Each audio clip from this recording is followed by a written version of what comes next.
A risada ao redor da mesa de jantar parou no exato momento em que puxei meu celular.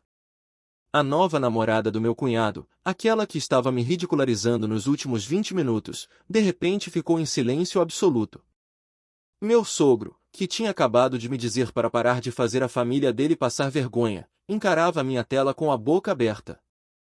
A mão da minha esposa, Jéssica, congelou no meio do caminho para a taça de vinho. E Brandon, meu cunhado, que incentivou os ataques da namorada a noite toda, parecia que tinha acabado de engolir algo podre. Meu nome é João. Tenho 34 anos. E até aquele jantar de domingo na casa dos meus sogros, eu achava que tinha me casado com uma família decente. Eu estava com a Jéssica há 8 anos, casados há 5, e passei esse tempo todo me desdobrando para tentar me encaixar na dinâmica dos Oliveira. Eles eram a elite de São Paulo, o tipo de quatrocentões que nunca deixam você esquecer que vieram de algo melhor do que o lugar de onde você saiu. Eu vim de um bairro de classe trabalhadora na Zona Leste, onde meu pai era caminhoneiro e minha mãe trabalhava no caixa de um supermercado Pão de Açúcar. Mas eu construí algo. Comecei minha própria consultoria de logística aos 28 anos. Transformei-a em uma operação multimilionária aos 32 e agora emprego 47 pessoas em 3 escritórios. Os Oliveira sabiam disso, mas nunca reconheceram. Para eles, eu ainda era o garoto do lado errado da cidade que deu sorte. O jantar começou normalmente. Jéssica e eu chegamos à mansão dela no Jardim Europa às 18 horas, como fazíamos todo domingo. O lugar era uma propriedade enorme que parecia ter saído de uma revista de arquitetura. O pai dela, Ricardo Oliveira, era dono de uma rede de concessionárias de luxo por todo o estado. A mãe, Vitória, passava os dias em comitês de caridade e planejando bailes de gala beneficentes. Brandon, o irmão mais novo da Jéssica, já estava lá quando chegamos. Ele tinha 29 anos, trabalhava nas vendas em uma das concessionárias do pai e tinha uma namorada nova a cada poucos meses. Dessa vez, ele trouxe Sara, uma jovem de 26 anos que trabalhava com marketing, segundo a introdução que Vitória deu quando entramos na sala de jantar. Sara era atraente daquele jeito polido que algumas mulheres levam horas para alcançar. Cabelo perfeitamente escovado, um vestido de grife que provavelmente custava mais do que o aluguel mensal de muita gente e o tipo de confiança de quem nunca ouviu um não na vida. João, disse Vitória enquanto nos sentávamos. A Sara trabalha para a agência Pinto e Associados, você sabe, aquela de marketing na Faria Lima. Acenei educadamente. Prazer em conhecê-la, Sara. Ela sorriu, mas o brilho não chegou aos olhos. Igualmente. O Brandon me contou tanto sobre a família dele. Os primeiros 20 minutos do jantar passaram com a conversa habitual dos Oliveira. Ricardo falava sobre os números de vendas das SUVs. Vitória discutia o próximo leilão beneficente. Brandon se gabava de uma grande venda que fez na semana. Jéssica falava sobre seu trabalho como designer de interiores. Ninguém me perguntou sobre o meu negócio. Isso era o normal. Os Oliveira tinham um jeito de fazer você sentir que não valia a atenção deles, a menos que estivesse servindo para algo. Então a Sara começou. Então, João, disse ela, cortando seu salmão com movimentos precisos.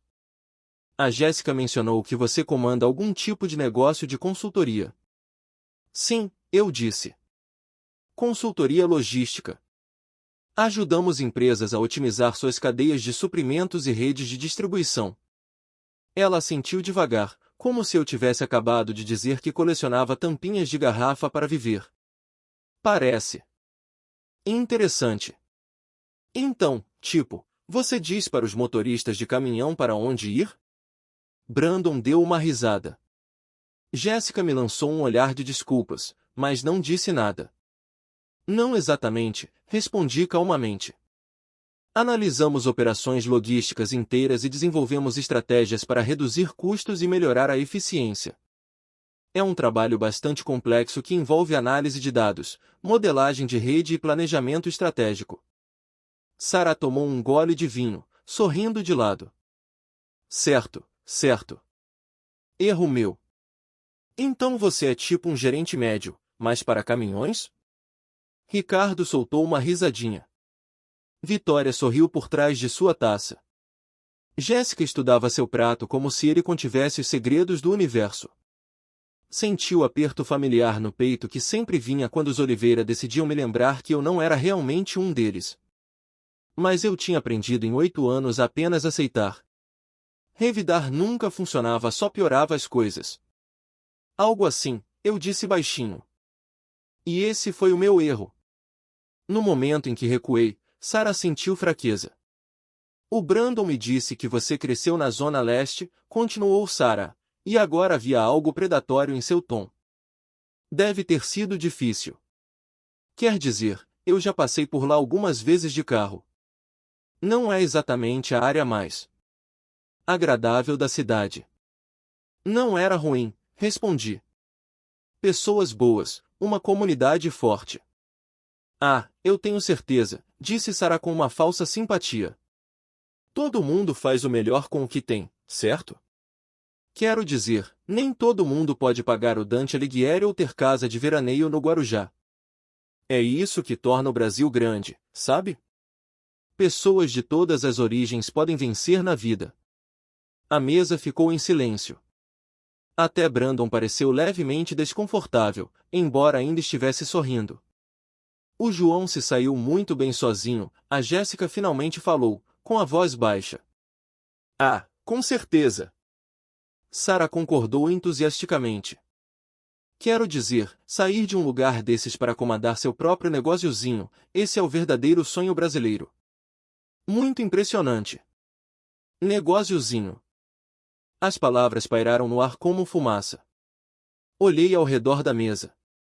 Ricardo estava concentrado demais na comida. Vitória estava reabastecendo sua taça de vinho. Brandon tentava não rir. E a Jéssica estava ali, sentada em silêncio, deixando uma estranha insultar o marido na casa dos próprios pais. Provavelmente deveríamos falar de outra coisa, eu disse calmamente. Por quê? Sarah perguntou com uma falsa inocência. Eu acho fascinante. Adoro ouvir histórias de sucesso de pessoas que superaram a adversidade. É tão inspirador. Ela não estava nem tentando ser sutil mais. Cada palavra era calculada para me lembrar que eu não era bom o suficiente, que eu não pertencia àquele lugar, que eu tinha sorte de estar sentado naquela mesa com pessoas que eram muito melhores do que eu. A Sarah está certa, disse Brandon, finalmente se juntando ao ataque. O João percorreu um longo caminho. Lembra quando conhecemos, pai? Ele dirigia aquele Celta antigo com a porta amassada. Ricardo sorriu. Eu lembro disso. De que ano era aquele carro, João? 2002. Ainda está rodando? Sarah perguntou docemente. Eu o vendi há anos. Ah, que bom! Quero dizer, uma vez que você começa a ganhar dinheiro de verdade, pode se dar ao luxo de melhorar essas coisas. Dinheiro de verdade. Como se o faturamento de 7 dígitos que minha empresa gerou no ano passado não fosse real o suficiente. Vitória decidiu participar da diversão. O João sempre foi muito prático com dinheiro, muito cuidadoso com os gastos. Suponho que isso venha de crescer sem ter muito. Senti minha mandíbula travar. 8 anos disso. 8 anos de alfinetadas sutis, elogios disfarçados de insultos e de ser feito sentir como se eu devesse ser grato por terem me deixado casar com a filha deles. Sabe o que eu acho tão admirável? Sarah continuou, e eu sabia que o que viria a seguir seria pior. Pessoas que trabalham com as mãos, trabalho braçal de verdade. Seu pai era caminhoneiro, certo, João? Ele é caminhoneiro, corrigi. Ele não morreu. Certo. Desculpe. É caminhoneiro. É um trabalho tão honesto. Meu pai sempre diz que precisamos de pessoas dispostas a fazer esses serviços. Alguém tem que fazer, né? Brandon estava rindo abertamente agora. Jéssica tinha lágrimas nos olhos, mas ainda não dizia nada. Ricardo e Vitória assistiam ao show como se fosse um entretenimento de teatro. Sarah, eu disse, mantendo minha voz firme. Acho que você está sendo desrespeitosa. Desrespeitosa? Ela parecia genuinamente chocada. Estou te elogiando. Estou dizendo que admiro pessoas que vêm do nada e constroem algo. Como isso é desrespeitoso? Ricardo finalmente se pronunciou. João, acho que você está sendo sensível demais. A Sara está apenas conversando. Ela está insultando minha família e minha origem. Ninguém está insultando ninguém, disse Vitória friamente. Você está tornando as coisas desagradáveis para todos. Olhei para Jéssica, implorando silenciosamente para que ela dissesse algo, qualquer coisa para me defender ou pelo menos reconhecer o que estava acontecendo. Mas ela apenas ficou lá, congelada. Talvez você devesse relaxar, sugeriu Brandon. A Sara não quis dizer nada com isso. Você está sendo meio dramático. Eu estou sendo dramático. Senti a raiva subir no meu peito, quente e afiada. Sim, disse Ricardo com firmeza. Você está fazendo minha família passar vergonha ao reagir exageradamente a uma conversa simples. A Sara é uma convidada em nossa casa e você a está deixando desconfortável. Encarei meu sogro, o homem que passou 8 anos me tratando como um empregado contratado, o homem que nunca perguntou sobre minha empresa, nunca reconheceu meu sucesso, nunca me tratou como se eu valesse o seu tempo. E agora ele estava me dizendo que eu estava fazendo a família dele passar vergonha. Peço desculpas, eu disse, finalmente. Não tive a intenção de deixar ninguém desconfortável. O sorriso de Sara aumentou. Sem problemas. Eu entendo totalmente. Às vezes as pessoas ficam defensivas sobre suas origens. É natural. A conversa seguiu adiante. Sara começou a falar sobre seu trabalho na Pinto e Associados, sobre os grandes clientes com quem trabalhavam, sobre as campanhas importantes em que estava envolvida. Brandon pendia em cada palavra. Vitória fazia perguntas interessadas. Ricardo acenava em aprovação. E algo em mim mudou. Peguei meu celular por baixo da mesa e comecei a pesquisar. Procurei pelo site da Pinto e Associados, verifiquei a lista de clientes e as comunicações recentes. Depois, pesquisei o nome da Sara no LinkedIn e cruzei os dados com o diretório da empresa. Sara, eu disse, interrompendo a história dela sobre uma campanha. Há quanto tempo você está na Pinto e Associados? Cerca de 8 meses, ela respondeu com orgulho. Comecei como associada sênior de marketing, mas já estou sendo cotada para uma vaga de gerente de contas. Impressionante. E você disse que trabalha com os principais clientes deles? Quais especificamente? Ela hesitou por um segundo. Bom, não posso revelar nomes por causa de acordos de confidencialidade, mas acredite, são grandes marcas. Entendo. Confidencialidade. Faz sentido. Sabe o que é engraçado? Continuei, colocando o celular sobre a mesa. Eu tenho uma conexão com essa agência. Há 6 meses, minha empresa buscou um rebranding e eles foram uma das agências que enviaram propostas. Acabamos escolhendo outra, mas ainda tenho toda a correspondência. Ricardo me observava com os olhos semicerrados. Vitória parou de comer. O ponto é que conheci bem a estrutura deles e a equipe. Estou olhando a lista de clientes agora e as grandes marcas que você mencionou são, na verdade, negócios locais. Redes de restaurantes regionais, pequenas lojas de varejo e um consultório odontológico. Nada de errado nisso, mas você deu a entender que eram empresas da Fortune 500. Olhei para o Brandon. E sobre a vaga de gerente de contas, também não é bem assim. Eu tenho um amigo que trabalha lá, o Jake Palmer. Ele é diretor criativo. Mandei uma mensagem para ele agora mesmo perguntando sobre uma tal de Sara Kingsley. O silêncio foi absoluto. Ele disse que existe uma Sara Kingsley, mas ela não é associada sênior. Ela é uma coordenadora júnior. Cargo de entrada. Ela atende telefones, agenda reuniões e, ocasionalmente, ajuda a preparar materiais de apresentação.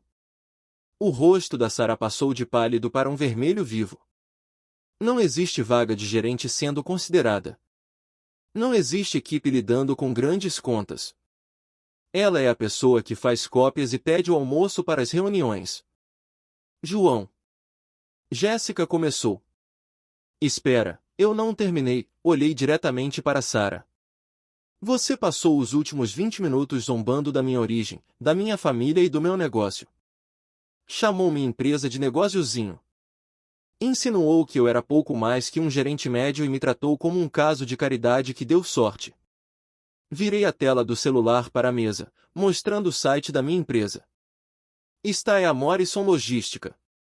Tivemos reais 45 milhões em faturamento no ano passado. Empregamos 47 pessoas. Nossos clientes incluem 3 gigantes globais e 7 grandes distribuidores regionais. No mês passado, fechamos um contrato com uma rede nacional de varejo que gerará reais 11 milhões em taxas nos próximos 3 anos. Olhei para o Ricardo. Isso é mais do que a sua melhor concessionária lucra em um ano, Ricardo. E Sara, continuei, enquanto você zombava do meu pai por ser caminhoneiro e da minha mãe por trabalhar em mercado, esqueceu de mencionar que você mal ganha reais 4.000 por mês atendendo telefones. Isso é menos do que o meu analista júnior mais novo recebe. O silêncio se estendeu tanto que eu conseguia ouvir o tic-tac do relógio antigo no corredor. Você não sabe nada sobre mim, Sara disse finalmente, com a voz trêmula. Eu sei que você é uma mentirosa, respondi calmamente. Sei que ficou aqui fingindo ser algo que não é enquanto humilhava alguém que construiu algo real. E sei que todos nesta mesa ficaram felizes em deixar você fazer isso porque os fazia sentir superiores ao garoto da Zona Leste. Brandon levantou-se. Você não pode falar assim com ela. Senta, Brandon. Estou falando com seu pai agora, virei-me para o Ricardo. Você disse que eu estava fazendo sua família passar vergonha. Você ficou sentado e deixou uma estranha me insultar meus pais e tudo que eu construí, e não fez nada. Pior, você se juntou a ela. João, acho que você deveria ir embora, disse Vitória friamente. Eu concordo. Mas antes, vou deixar algo bem claro, levantei-me e olhei ao redor da mesa. Por 8 anos, aceitei a condescendência de vocês. Aceitei as piadinhas sobre meu carro, minhas roupas, minha origem.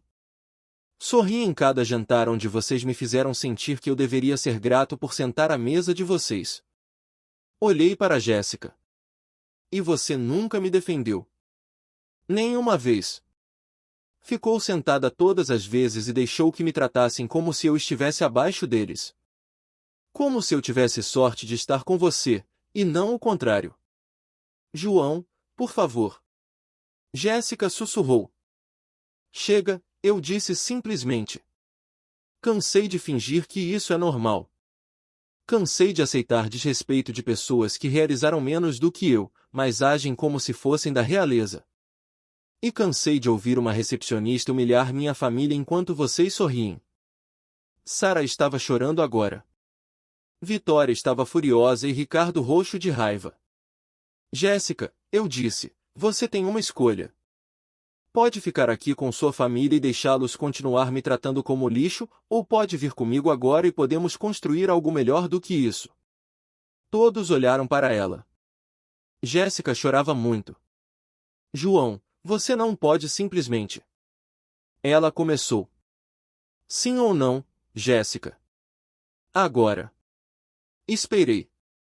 Observei minha esposa, a mulher que amei por 8 anos, lutar com a pergunta mais simples do mundo.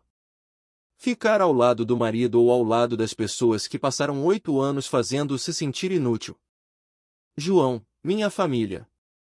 Ela começou. Essa é a minha resposta, então, eu disse. Saí daquela sala de jantar, saí daquela casa e não olhei para trás. Nem quando Vitória gritou, nem quando ouvi Jéssica chorando, nem quando Brandon veio à porta berrando que eu tinha arruinado tudo. Entrei no meu BMW, que comprei com meu próprio dinheiro, e fui para casa. Naquela noite, recebi uma mensagem do Jake Palmer. Cara, o que aconteceu? A Sarah Kingsley acabou de ser demitida. A supervisora descobriu que ela mentia sobre o cargo para todo mundo. Não respondi. Apenas fiquei na sala bebendo o uísque caro que os Oliveira me deram de Natal há 2 anos. Pensei no momento em que os sorrisos de todos naquela mesa desapareceram. O momento em que perceberam que o garoto da Zona Leste não era mais alguém que podiam olhar de cima. Jéssica chegou em casa por volta da meia-noite. Seus olhos estavam vermelhos de tanto chorar. Ela se sentou à minha frente e ficou em silêncio por um longo tempo. Você humilhou a Sarah, ela finalmente disse. A Sarah se humilhou sozinha, respondi. Ela perdeu o emprego porque mentiu sobre quem era e foi pega. Isso não é culpa minha. Jéssica balançou a cabeça. Minha família acha que você é um monstro. Sua família acha que eu sou inferior a eles. Eles sempre acharam. A única diferença é que agora eu parei de fingir que não percebo. João, eles são meus pais, meu irmão. Eu não posso simplesmente cortá-los da minha vida. Eu não estou pedindo para você cortá-los. Estou pedindo para você me defender quando me tratarem como lixo. Estou pedindo para você estar do meu lado pela primeira vez em 8 anos. Ela ficou quieta por muito tempo e disse: Eu não sei se consigo fazer isso. E foi aí que eu soube que meu casamento tinha acabado. Nos separamos 3 semanas depois. Jéssica voltou a morar com os pais temporariamente e os papéis do divórcio chegaram 2 meses depois. Ela queria o apartamento, metade da minha empresa e pensão. Eu deixei o apartamento para ela, já estava cansado de morar em um lugar que ela tinha escolhido de qualquer forma. Mas lutei pela empresa e venci. Ela nunca se envolveu nos negócios, nunca contribuiu e o juiz concordou comigo. Ricardo tentou me intimidar durante o processo. Ameaçou dificultar as coisas com seus contatos e advogados caros. Mas a questão sobre ter dinheiro de verdade versus apenas agir como se tivesse aqui, na hora do vamos ver, os recursos importam mais que a pose. Meus advogados eram melhores que os dele. No final, Jéssica conseguiu muito menos do que esperava. Sarah e Brandon terminaram 2 semanas depois daquele jantar. Aparentemente, quando todos souberam que ela mentia sobre o emprego, Brandon decidiu que ela não era impressionante o suficiente para ele. Ela voltou a morar com os pais e conseguiu um emprego em outra agência, mas dessa vez sendo honesta sobre ser nível júnior. Ouvi de amigos em comum que ela chegou a pedir desculpas para Jéssica. Nunca para mim, mas pelo menos reconheceu que passou dos limites. Os Oliveira não falaram mais comigo, o que foi ótimo. Mas o que aconteceu 6 meses depois fez tudo valer a pena. Eu estava jantando em um restaurante chique nos Jardins com um cliente em potencial. Ricardo e Vitória foram sentados a 3 mesas de distância. Ricardo parecia que ia virar uma cena, até ver com quem eu estava sentado. Era o Sr. Jaime, CEO da Transportes Morrison, uma das maiores transportadoras do país. Mesmo sobrenome que o meu. Não era coincidência. Ele era meu tio por parte de pai. O lado bem-sucedido da família que os Oliveira nunca se deram ao trabalho de conhecer. Meu pai dirigia caminhões, mas o irmão dele era o dono da frota. Ele tinha acabado de concordar em investir na minha consultoria para expandirmos regionalmente. Vi o rosto do Ricardo murchar quando percebeu que o garoto da Zona Leste tinha apoio de família. Família de verdade. Meu tio notou o olhar e perguntou: Você os conhece? É a família da minha ex, eu disse. Meu tio sorriu. Aqueles que se achavam melhores que a gente? Quer que eu vá lá dar um oi? Estou procurando um motivo para comprar algumas concessionárias. Especificamente as dele. Pensei na satisfação de ver o Ricardo perdendo tudo. Mas lembrei daquele jantar, das lágrimas da Sarah e da escolha da Jéssica. Não, eu disse. Vamos apenas terminar o jantar. Ele não vale o nosso tempo.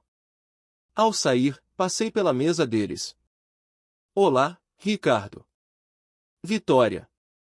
Espero que o jantar esteja bom, eu disse profissionalmente. A comida aqui é excelente. Meu tio Jaime e eu sempre viremos aqui agora para discutir negócios. Ele está pensando em expandir para São Paulo e talvez eu mencione as suas concessionárias como uma oportunidade de aquisição. Sorri e saí. Isso foi há 3 anos. Desde então, minha empresa triplicou de tamanho e abrimos escritórios em outros estados. Comprei uma casa em Ilhabela, de frente para o mar. Não para exibir, mas porque eu conquistei. Soube que a Jéssica se casou de novo com um cara do mercado financeiro. Espero que ela seja feliz, de verdade. Mas espero também que ela tenha aprendido que ver alguém que você ama ser desrespeitado não é lealdade à família, é traição ao casamento. Meus pais me visitaram no mês passado. Meu pai olhou o mar da varanda e disse: Nunca pensei que um garoto do nosso bairro chegaria aqui. Você me criou bem, pai. Me ensinou que trabalho honesto e respeito valem mais do que de onde você vem. Temos orgulho de você, João, ele sorriu. Não pelo dinheiro, mas porque você não deixou ninguém te fazer sentir menor do que você é. Essa foi a lição. O respeito precisa ser exigido às vezes. Ser bonzinho e esperar que as pessoas vejam seu valor não funciona quando elas já decidiram que você é inferior. Às vezes, você precisa mostrar exatamente quem você é. E depois, simplesmente ir embora de quem não entende. Aquele jantar me custou um casamento, mas me devolveu o meu amor próprio. E eu não trocaria isso por nada. Obrigado por ouvir minha história até o fim. Se ela tocou você, deixe um like, escreva nos comentários o que mais te marcou e não se esqueça de dizer de onde você é. Inscreva-se no canal, muitas outras histórias ainda estão por vir.